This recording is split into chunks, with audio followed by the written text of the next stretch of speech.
Vegetarian देवरानी के मायके आई 2 नॉन वेजिटेरियन जेठानी। अंकित देवर जी, अपनी पसंद की लड़की तो आप ला रहे हो, पर क्या आपने कभी ये सोचा है कि आपकी बीवी अपने ससुराल में एडजस्ट कैसे होगी? क्या हुआ भाभी, ऐसे क्यों बोल रही हो? देवर जी, जब से मुझे पता चला है कि हमारी देवरानी जी वेजिटेरियन है, तब से मैं, जेठानी जी और पूरा परिवार इसी सोच में डूबा है कि कहाँ हम नॉन वेजिटेरियन और कहाँ वो वेजिटेरियन। कैसे रहेगी हमारे घर में? हेमा भाभी, आरती भाभी, उसकी चिंता आप मत करो। हमारी बात हो गई है और उसे फर्क नहीं पड़ता उसके सामने अगर कोई नॉनवेज खाता है तो। चलो अच्छी बात है। दीदी ज्यादा खुश मत हो, वो तो देवरानी के आने के बाद पता चलेगा। इतना बोलकर आरती और हेमा वहां से चली जाती हैं और इसी तरह कुछ दिन बीत जाते हैं और बहुत जल्द अंकित अनामिका से शादी करके घर आता है और पहले ही दिन अनामिका देखती है कि उसका पूरा परिवार नॉनवेज खा रहा है। हे भगवान, मुझे ये तो पता था कि ये लोग नॉनवेज खाते हैं, पर इतना ज्यादा मुझे ये नहीं पता था। कहीं इन्होंने मुझे भी खाने में नॉनवेज तो नहीं दे दिया? क्या हुआ बहू, खाना क्यों नहीं खा रही तुम? अरे देवरानी जी, चिंता मत कीजिए, आपको हमने वेजिटेरियन खाना ही दिया है। हम जानते हैं कि आप वेजिटेरियन हो। खा लो देवरानी जी। अपनी जेठानियों की ये बात सुनकर अनामिका को शांति मिलती है और वो खाना खाती है। अब अगले दिन अनामिका की पहली रसोई होती है और जब वो रसोई में जाती है तो वो देखती है कि स्लैब से लेकर फ्रिज तक नॉनवेज भरा पड़ा है। घर है या नॉनवेज मार्केट, हर जगह नॉनवेज ही रखा हुआ है। अच्छा हुआ अनामिका, जो अब तक तुमने खाना नहीं बनाया। मैं जानती हूँ तुम्हें नॉनवेज बनाना नहीं आता, इसलिए खाने में जो भी बनाना है थोड़ा ही बनाना, क्योंकि बाकी और खाना मैं और हेमा बनाएंगे। ठीक है दीदी, चलो अच्छी बात है, मुझे सबके लिए रोज रोज खाना तो नहीं बनाना पड़ेगा। आरती के कहने पर अनामिका थोड़ा सा खाना बनाती है और उसके खाना बनाने के बाद आरती और हेमा आकर फिर से नॉनवेज बनाती हैं। कुछ देर बाद पूरा परिवार खाने के लिए बैठता है और सभी लोग खाने में सिर्फ नॉनवेज ही खाते हैं। माँ जी, पापा जी, आप सबने तो मेरे हाथ का बनाया खाना खाया ही नहीं। भाभी, नॉनवेज के आगे वेजिटेरियन खाना कौन खाता है? बहू, भले ही हमने तेरा खाना नहीं खाया, पर तेरे खाने की खुशबू बता रही है कि तूने खाना बहुत अच्छा बनाया होगा, इसलिए ये मेरी तरफ से शगुन है। हम तेरे हाथ का खाना फिर कभी खाएंगे। इन्होंने तो बिना खाए मेरे खाने की तारीफ करके मेरे हाथों में ये लिफाफा पकड़ा दिया। अगर मुझे पता होता कि ये लोग मेरे हाथों का खाना नहीं खाएंगे तो मैं इतनी मेहनत ही नहीं करती। बिना खाए आशा और अनामिका के ससुर उसे नेक देकर चले जाते हैं, पर अनामिका को बहुत बुरा लगता है। अब इसी तरह कुछ समय बीतता है और धीरे धीरे अनामिका अपने नॉनवेज ससुराल के साथ रहना सीख जाती है। ऐसे ही एक दिन, अच्छा सुनो, हम सबको कल ही गोरेगांव जाना है। वहां पर राकेश भाई साहब की बेटी की शादी है, उन्होंने सभी को बुलाया है। क्या, गोरेगांव? चलो इसी बहाने मैं अपने मायके वालों से भी मिल लूंगी। हाँ भाभी, क्यों नहीं, इसी बहाने हम लोग भी आपके मायके में आ जाएंगे। मैं तो कहती हूँ आप अपने मायके में ही रुक जाओ, शादी के बाद हम भी कुछ दिन आपके मायके आ जाएंगे, है ना माँ? इसी बहाने हमारा घूमना फिरना भी हो जाएगा। आप सबको जहाँ रुकना है रुक जाना, पर मैं तो शादी होते ही आ जाऊंगा। ये सारी बातें बाद में करेंगे, अभी चलकर सामान पैक कर लेते हैं। आशा के कहने पर सभी लोग अपना अपना सामान पैक कर लेते हैं और अगले ही दिन गोरेगांव निकल जाते हैं।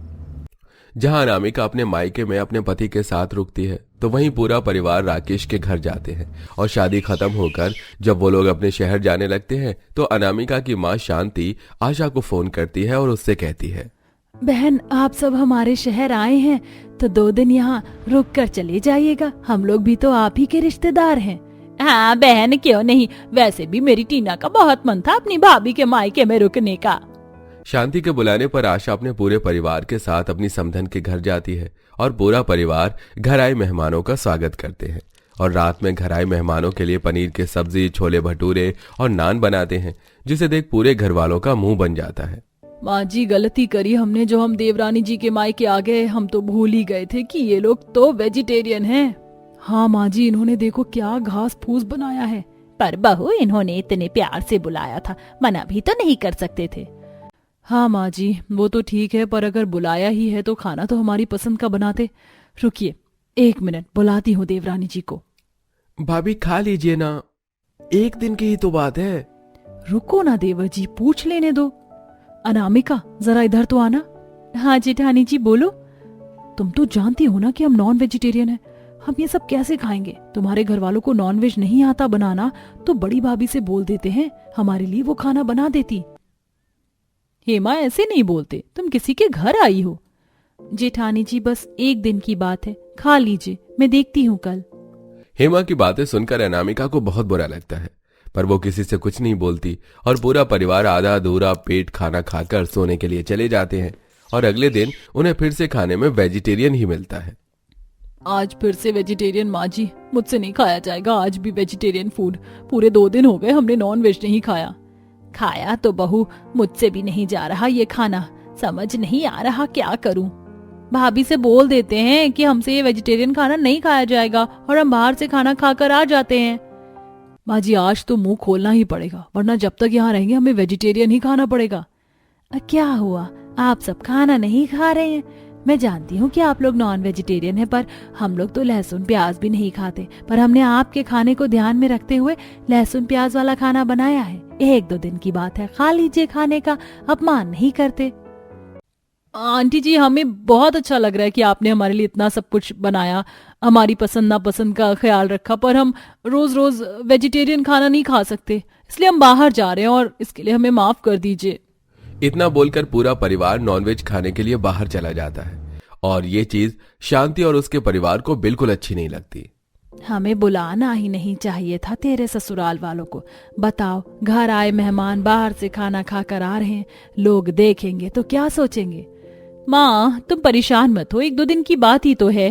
अब हम लोग नहीं खाते, नहीं आता हमें नॉन वेज बनाना, तो हम कैसे उन्हें नॉन वेज खाना बना कर दें? अगर कुछ और होता तो बना देते। अनामिका, अच्छा नहीं लगता घर आए मेहमान जब बाहर खाना खाते हैं। मैं सोच रही हूँ कि तेरी भाभी के भाई को बुला लो, वो तो एक शेफ है। हम लोग तो नॉनवेज खाते नहीं, पर तेरी भाभी का भाई कुछ अच्छा बना सकता है तेरे ससुराल वालों के लिए।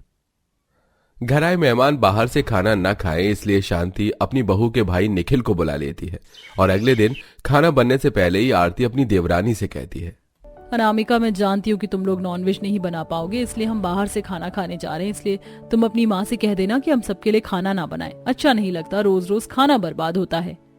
हाँ अनामिका, हम बाहर से खा लेंगे। आरती, हेमा दीदी और बाकी सब प्लीज बाहर खाने के लिए मत जाओ, आज मेरे हाथों का खाना खा लो। मैं आपको ऐसा खाना बनाकर खिलाऊंगा जिसके सामने नॉनवेज भी फेल है। आप जब मेरे हाथों का खाना खाओगे तो आपको खुद पता नहीं चलेगा कि वो वेजिटेरियन है या नॉन वेजिटेरियन।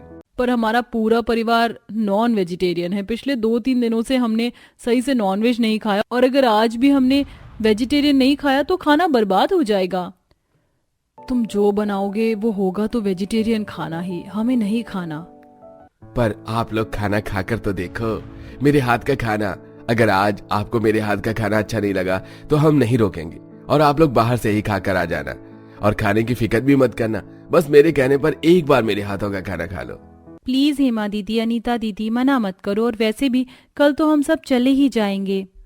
निखिल और अनामिका के कहने पर आरती और हेमा मान जाते हैं और अपने पूरे परिवार को बाहर जाने से मना कर देती हैं। जिसके बाद निखिल उन सभी घर वालों के लिए कटहल की सब्जी, मलाई कोफ्ता, मलाई चाप, सोया चाप, हरा भरा कबाब आदि बनाता है। ये सच में वेजिटेरियन डिश है। इसे खाकर तो बिल्कुल ऐसा लग रहा है कि मैं नॉन वेजिटेरियन खाना खा रही हूँ। मजा आ गया, बहुत स्वादिष्ट है। सच में आरती दीदी, अगर मुझे पता होता कि वेजिटेरियन खाने को हम इस तरह से बना सकते हैं तो मैं तो नॉनवेज को कभी हाथ भी नहीं लगाती। अनामिका, तुम कुछ दिन और यहाँ रहकर अपनी भाभी के भाई से खाना बनाना सीख लो, ताकि ससुराल में आकर कभी वेजिटेरियन खाना इस तरह से बनाकर हम सभी के साथ खाना खाना। और क्या, वैसे भी मुझे अच्छा नहीं लगता जब हम नॉनवेज खाते हैं और तुम अकेली वेजिटेरियन खाती हो। हाँ बहू, अगर ऐसा खाना मिल जाए तो पूरा परिवार एक साथ मिलकर खाना खाए। मुझे खुशी है कि आप लोगों को मेरे हाथ का खाना पसंद आया इतना, और आप लोग पेट भर कर खाना खा रहे हैं। अब खाना है ही इतना लजीज, जो भी कहो, आखिरी दिन तुमने इतना अच्छा खाना बना कर दिया कि हमें अपने घर जाकर तुम्हारे खाने की याद बहुत सताएगी। सभी को निखिल के हाथों का खाना बहुत पसंद आता है और ये देखकर शांति को बहुत अच्छा लगता है। जिसके बाद अनामिका भी निखिल से कुछ डिश बनाना सीख लेती है और ससुराल में जाकर कभी कभी अपने नॉनवेज परिवार वालों के लिए वेजिटेरियन खाना बनाती है और पूरा परिवार उसे बड़े ही चाव के साथ मिलकर खाते हैं। वैसे दोस्तों, क्या आपको पता है कि वेजिटेरियन लोगों का चिकन किसे कहा जाता है? कमेंट में बताना बिल्कुल मत भूलिए।